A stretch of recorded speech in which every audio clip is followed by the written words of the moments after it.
অথচ আমরা আজকে সমাজের নেতৃত্ব আলেমদের হাতে দিতে চাই না, সমাজের নেতৃত্ব শুধু ইমামদেরকে শুধু নামাজ পর্যন্তই সীমাবদ্ধ রাখতে চাই। আরে ভাই, এটা তো হচ্ছে ইমামতে সুগরা, ছোট ইমামতি।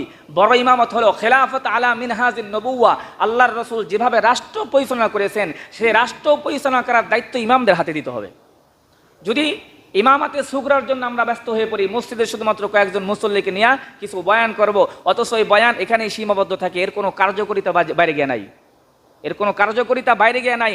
কেসাস, চুরি করলে হাত কেটে দিতে হবে, জিনা করলে পাথর মেরে শাস্তি দিয়ে হত্যা করে দিতে হবে, সব আমরা বলতেছি, অথচ শুধুমাত্র এই ইমামের মাধ্যমে, ইমামাতে সুগরা যেটা, এটার মাধ্যমে একটা হক আদায় হইতেছে, সেটা হলো শুধু ওয়াজ নসিহত করতেছি আর শুনতেছে মানুষ, কিন্তু আর একটা হকও আদায় হয় না। সুতরাং পরিপূর্ণ ইসলামের হক যদি আদায় করতে চান, নিজেরা যদি স্বতঃস্ফূর্তভাবে এই হকগুলা মেনে নিতে চান, ইমামাতে সুগরার দায়িত্ব দিলে হবে না, ইমামাতে কুবরা বরং খেলাফত আলা মিনহাজিন নবুওয়ার দায়িত্ব প্রত্যেকটা ইমামকে সমাজের মেম্বার, সমাজের চেয়ারম্যান হিসেবে নিযুক্ত করতে হবে।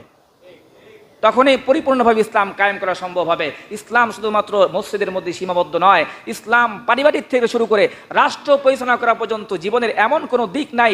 কমপ্লিট কোড অফ লাইফ, পূর্ণাঙ্গ জীবন ব্যবস্থা হলো ইসলাম। ইসলাম শুধু আপনাকে নামাজই শিক্ষা দেয় না, ইসলাম শুধুমাত্র জানাজা নামাজই শিক্ষা দেয় না, ইসলাম শুধুমাত্র জন্মগ্রহণ করলে এরপরে নাম রাখাই শিক্ষা দেয় না, ইসলাম শুধুমাত্র আকিকাই শিক্ষা দেয় না, বরং ইসলাম পারিবারিক থেকে শুরু করে রাষ্ট্র পরিচালনা করা পর্যন্ত, সমাজের নেতৃত্ব দেওয়ার জন্য, সংসদ পরিচালনা করার জন্য, রাষ্ট্র পরিচালনা করার প্রত্যেকটা দিক ইসলাম পুঙ্খানুভাবে আমাকে বাতলে দিয়েছে।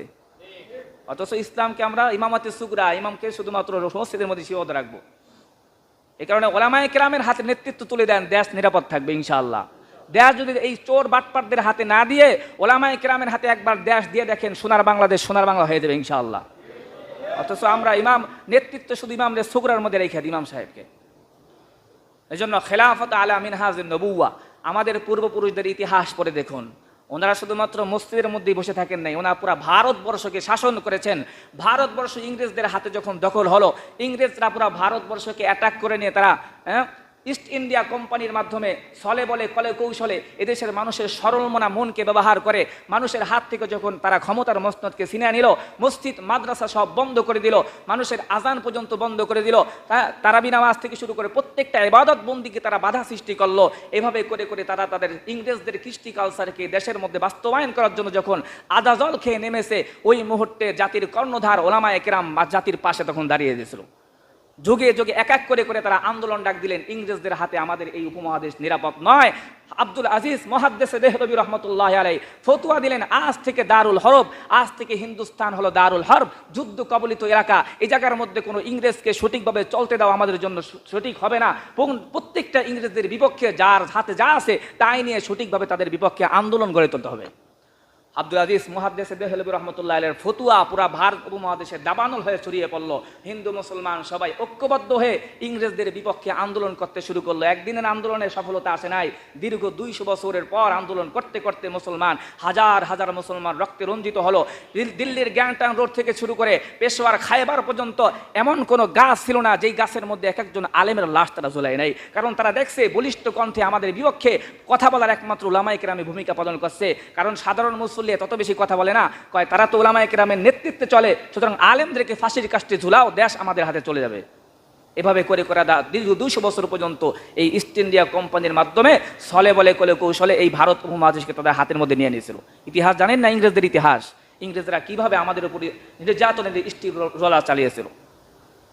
এই জন্য আব্দুল আজিজ মুহাদ্দিস দেহলভী রহমতুল্লাহ আলাইহি ফতোয়া দিয়েছিলেন। সেই ফতোয়ার পরবর্তীতে আস্তে আস্তে ওলামায়ে কেরামের আন্দোলনে ধারাবাহিক আন্দোলনের মাধ্যমে রেশমি রুমাল আন্দোলন, আজাদির আন্দোলন, এভাবে করতে করতে আন্দোলন করতে করতে সিপাহী বিপ্লব, এভাবে করতে করতে আন্দোলনের মাধ্যমে এক পর্যায়ে ইংরেজরা দিশেহারা হয়ে এই দেশ থেকে তখন লেজ গুটিয়ে যেতে বাধ্য হয়েছিল। হুসাইন আহমদ মাদানী রহমতুল্লাহ আলাইহি, হুসাইন আহমদ মাদানী রহমতুল্লাহ আলাইহি ওনাকে জজ সাহেব জজ আদালতের মধ্যে দাঁড় করাইলেন। ইংরেজ তখন ইংরেজ কর্তৃক নিয়ন্ত্রিত জজ তাকে আদালতের কাঠগড়ায় দাঁড়াইলেন। কাঠগড়ায় দাঁড়িয়ে বলতেছেন, হুসাইন তুম ফতুয়া দেতা হো ইংরেজ কি ফৌজ মে ভর্তি হো না হারাম হয়, তুমি নাকি ফতুয়া দাও যে ইংরেজদের সেনাবাহিনীতে যোগ দেওয়া হারাম মুসলমানদের জন্য। हुसैन अहमद मदनी कहे हाँ मैं फतवा देता हो, हमें फतवा दाई जब तक हुसैन अहमद की ज़बां पे मुँह बाकी है, मुँह पे ज़बां बाकी है और सीनों में कुरान बाकी है, आप फतवा देता हो और दे रहोगा যতক্ষণ পর্যন্ত হুসাইন আহমদ মাদানির মুখের মধ্যে জবান বাকি থাকবে, সিনার মধ্যে কোরআন বাকি থাকবে, আমি ফতোয়া দিতেই থাকবো। ইংরেজ তেরি ফৌজ মে ভর্তি হোনা হারাম হয়, তোর সেনাবাহিনীতে যোগ দাও মুসলমানদের জন্য হারাম। তখন ওই মুহূর্তে ইংরেজ জজ সাহেব বলতেছেন যে তুমি কি চিন্তা করে দেখছো কার সামনে কি বলতেছো? ইংরেজ জজের সামনে দাঁড়ায় তুমি এমন ভাষণ দিতেছো। পাশে আল্লামা জাওহারি রহমতুল্লাহ আলাই, আল্লামা জাওহারি পাশে, উনি বলতেছেন যে হজরত বয়ান বদল দো, বয়ান একটু পাল্টাইয়া দেন, এভাবে বয়ান দিলে কিন্তু আপনার রক্ষা নাই। হুসাইন আহমদ মাদানী বললেন আহমদ আলী এ জাওহারি শোনো, মাই বয়ান বদলতা হো তো ঈমান বদল যায়েগা, আমি যদি বয়ান বদলে দিই আমার ঈমান তো চলে যায়। তখন বললেন ইংরেজ বলতেছে তোমার বিচার কি হওয়া চাই, জোরে বলো। হুসাইন আহমদ মাদানী কয় তোমার কলমের কতটুকু জোর আছে তুমি সেটাই বাস্তবায়ন করো। কয় আমার কলমের জোর আছে, তোমাকে ফাঁসির কাস্টে ঝুলানো হবে, তোমাকে মৃত্যুদণ্ড তোমার জন্য রায় দেওয়া হবে। হুসাইন আহমদ মাদানী আস্তে করে বিটকেস একটা সাথে করে নিয়ে গেছে। বিটকেসের ভিতর থেকে ছোট্ট একটা সাদা কাপনের কাপড় বের করে বলতেছে এ ইংরেজ শোন, জব হুসাইন আহমদ দেওবন্দ সে আয়া তো কাফন কা কাপড়া ভি সাথ লেকর আয়া। হুসাইন আহমদ মাদানী যখন দেওবন্দ থেকে আসছে কাপনের কাপড় সাথেই করে নিয়ে আসছে। সুবহানাল্লাহ বলেন। আল্লাহ তাআলা তাদের ঈমান দীপ্ত ভাষণের সামনে কয় বাতিলের মসনদকে আল্লাহ তছনছ করে দিয়েছে, এক পর্যায়ে উলামায়ে কেরামের বিজয় হয়েছে। সুবহানাল্লাহ বলবেন না? এরপরে আহমদ আলী লাহোরী ওনাকেও, মাওলানা জওহরি ওনাকেও বরফের মধ্যে শোয়া দেওয়া হয়েছে। বরফের মধ্যে শোয়া দেওয়া যখন পুরো শরীর ঠান্ডা হয়ে যায়, একেবারে ঠান্ডা হয়ে যায়, মারা যাবে, স্টক করবে, ওই মুহূর্তে বরফ থেকে উঠায়া সুস্থ হওয়ার পর জ্ঞান ফেরার পরে কয় এখন থেকে আর কি আমাদের বিপক্ষে ফতোয়া দিবা? এখন থেকে মসজিদে নবীর পক্ষে কথা বলবা, ইসলামের পক্ষে আর জয়গান তুলবা, নারায়ে তাকবীর আর বলবা? তখন উনি বলতেছেন শোন ইংরেজ, মেরা জিসম ঠান্ডা হো চুকা হয় মগর ঈমান পেহলে সে ভি জিয়াদা চুকা হয়। আমার জিসম ঠান্ডা হয়েছে, শরীর ঠান্ডা হয়েছে, কিন্তু ঈমান আগের থেকে বেশি গরম হয়ে গেছে। সুবহানাল্লাহ বলেন। ঈমান আরো বেশি থেকে গরম হয়ে গেছে। এই হলো আমাদের পূর্বসূরি উলামায়ে কেরাম। শাইখুল হিন্দ যাকে বলা হয় মাহমুদুল হাসান দেওবন্দি রহমতুল্লাহ আলাই, শাইখুল হিন্দ মাল্টার দ্বীপে ইংরেজ তাকে বন্দি করেছে। মাল্টার দ্বীপের মধ্যে হুসাইন আহমদ মাদানী রহমতুল্লাহ আলাই শাইখুল হিন্দের ছাত্র। হুসাইন আহমদ মাদানী শাইখুল হিন্দের ছাত্র, দুজনকে মাল্টার দ্বীপের মধ্যে আটকে রাখছে।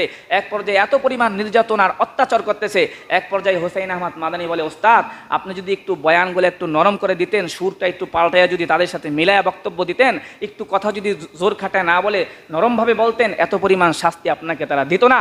আপনি প্রয়োজনে কিতাবুল হেয়াল, ইমাম মুহাম্মদ একটা কৌশলের কিতাব লিখেছেন, কৌশল অবলম্বন করে তাদের শাস্তি থেকে বেঁচে যান। হুসাইন তখন শাইখুল হিন্দ মাহমুদুল হাসান দেওবন্দি রহমতুল্লাহ আলাইহি বলেন হুসাইন আমি সাধারণ কোন পরিবারের সন্তান নয়, আমার ধমনীতে রয়েছে বেলালের রক্ত, আমার ধমনীতে রয়েছে খালিদ বিন ওয়ালিদের রক্ত, আমি সুমাইয়ার উত্তরসূরি, আমি খালিদ বিন ওয়ালিদের উত্তরসূরি, আমি কখনোই জীবন যাবে আমি তারপর বাতিলের হাতে আমি মাথা নত করে কোরআনের বিপক্ষে কোনো ফতোয়া আমি দিতে পারবো না। সুবহানাল্লাহ বলেন। এমনকি বলেছেন হালত কি কদমোं में कलंदर नहीं गिरता, हालत की कदमों में कलंदर नहीं गिरता, टूटे जो सितारे तू ज़मीं पर नहीं गिरता, टूटे जो सितारे तू ज़मीं पर नहीं गिरता, हालत की कदमों में कलंदर नहीं गिरता, गिरते हैं समंदर में बड़े शौक से दरिया लेकिन किसी दरिया में समंदर नहीं गिरता। শোনো, দুর্যোগের পদতলে বাদশাহ নিবিত তো হয় না, দুর্যোগ লাগলে সব মারা যেতে পারে, তাই বলে বাদশাহ মরে না। দেশের মধ্যে দুর্ভিক্ষ লাগলে সবাই মারা যেতে পারে, বাদশাহ মরে নাকি? জোরে বলেন। বাদশাহ তার গুদামের মধ্যে খাবার রাখে না নাকি? বাদশাহ দুর্যোগের পদতলে মারা যায়। কয় দুর্যোগের পদতলে বাদশাহ নিবেদিত হয় না, আকাশ থেকে কোনো তারকা যদি খসে পড়ে তা মাটি পর্যন্ত পড়ে না, ওখানেই ফিনিশ হয়ে যায়। ঠিক তেমনিভাবে দুর্যোগের পদতলে বাদশাহ নিবেদিত হয় না। কয় কোনো একটা নদী আগ্রহের সাথে সমুদ্রের মধ্যে গিয়া মিলিত হয়, কিন্তু জীবনে কোনোদিন কোনো সমুদ্র নদীর সাথে গিয়ে মিলিত হয় না। কোনো নদী সমুদ্রের সাথে গিয়ে মিলিত হয় আগ্রহের সাথে, তাই বলে কোনো সমুদ্র কোনোদিন নদীর সাথে গিয়ে কি হয় না, মিলিত হয় না। তার বক্তব্যের ধারণ বলছেন হালত কি কদমোं में कलंदर नहीं गिरता, टूटे जो सितारे तू ज़मीं पर नहीं गिरता, टूटे जो सितारे तू ज़मीं पर नहीं गिरता, गिरते हैं समंदर में बड़ी शौक से दरिया लेकिन किसी दरिया में समुद्र नहीं गिरता। এই হলো আমাদের পূর্বসূরি ওলামায়ে কেরাম। কিন্তু আজকে আমরা মৌলবীদেরকে শুধুমাত্র বানায় দিয়েছি কি, সে শুধুমাত্র তারা কি করবে, মসজিদে সমস্ত দোয়া করবে, কেউ মারা গেলে জানাজা নামাজ পড়াবে, এরপর জানাজা নামাজ পরে 3 দিনের পর চল্লিশা খাবে, চল্লিশা খাওয়ার পর দোয়া করবে, তসবিহ হাতে নিয়ে করবে। এটাই আমরা মৌলবীদেরকে দায়িত্ব দিয়ে রাখছি। ভাই, মৌলবী তো শুধুমাত্র এই শুধুমাত্র মসজিদের 4 গণ্ডির মধ্যে থাকার নাম মৌলবী না। পূর্বপুরুষদের ইতিহাস পড়ে দেখুন তারা কিভাবে রাষ্ট্র পরিচালনা করেছে, দেশের নেতৃত্ব তারা কিভাবে প্রদান করেছে। তাদের নেতৃত্বের মধ্যে নিখুঁত পরিমাণ কোনো সম্ভাবনা নাই, নিখুঁত পরিমাণ কোনো ভেজাল ছিল না। আমার বাংলাদেশে দেখেন না, আব্দুল হামিদ খান ভাসানী, বঙ্গবন্ধু যার কাছ থেকে কি শিখছে, বক্তৃতা শিখছে, আব্দুল হামিদ খান ভাসানী। মৌলানা ভাসানীর নাম শোনেন নাই? বাংলাদেশের স্বপ্নদ্রষ্টা মৌলানা আব্দুল হামিদ খান ভাসানী রহমতুল্লাহ আলাই, তার বক্তৃতা, যার বক্তৃতার এত প্রভাব ছিল যে শেখ মুজিব তার পিছনে পিছনে জুতা নিয়ে ঘুরতো। মিয়া, শেখ মুজিব তার পিছনে পিছনে ঘুরতো, তার কাছ থেকে বক্তৃতা শিখে তারপরে নেতা হয়েছে মৌলানা আব্দুল হামিদ খান ভাসানী। লুঙ্গি পরে তারপরে দেশের বিভিন্ন প্রান্ত প্রান্ত অঞ্চলে দেশ বিদেশে দেওয়া লুঙ্গি পরে এমন বক্তব্য দিত, সবাই ভাবতো এরকম একজন কৃষক মানুষ কোথা থেকে আসছে। কিন্তু যখন বক্তব্য শুরু করতেন তখন সবাই বুঝতো যেটা কৃষক নয়, এটা তো বাংলার নেতৃত্ব প্রদানকারী মৌলানা ভাসানী। সুবহানাল্লাহ বলবেন না?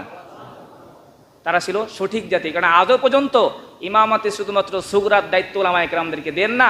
আজ এই জাতির ক্লান্ত লগ্নে যুগ যুগ করে বাংলাদেশের স্বাধীনতার পর থেকে সব বাংলাদেশ লুটপাট করে সবাই খেয়ে খেয়ে চাঁদাবাজি করে করে বাংলাকে এখন ধ্বংসের দ্বার প্রান্তে নিয়ে গেছে। বাংলাদেশে শুধু সোনার বাংলা নামে আছে, কামে কোনো কিছু নাই। সুতরাং সোনার বাংলাদেশকে যদি আবার সোনার বাংলা বানাতে চান, এভাবে নেতৃত্ব কোনো চাঁদাবাজদের হাতে নয়, এবারের নেতৃত্ব কোনো দখলদারের হাতে নয়, এবারের নেতৃত্ব কোনো ফ্যাসিস্টের হাতে নয়, এবারের নেতৃত্ব দিতে হবে জাতির কর্ণধার ওলামায়ে কেরামের হাতে নেতৃত্ব দিতে হবে। আল্লাহ তাআলা আমাদের সকলকে ওলামায়ের কর্ণধার হয়ে ওলামাদের সাথে থাকা তৌফিক দান করুন। কুন আলিমান, আলেম হও, আও মুতাআল্লিমান অথবা আলেমের ছাত্র হও, আও মুহিব্বান অথবা আলেমকে মোহাব্বত করো, আও মুঈনান অথবা তার সাহায্যকারী হও, ওয়ালা তাকুন খামিসান পঞ্চম হয়েও না, আলেমের শত্রু হয়েও না। ফাতাহলিক, দুনিয়া এবং আখিরাত বরবাদ হয়ে যাবে, ধ্বংস হয়ে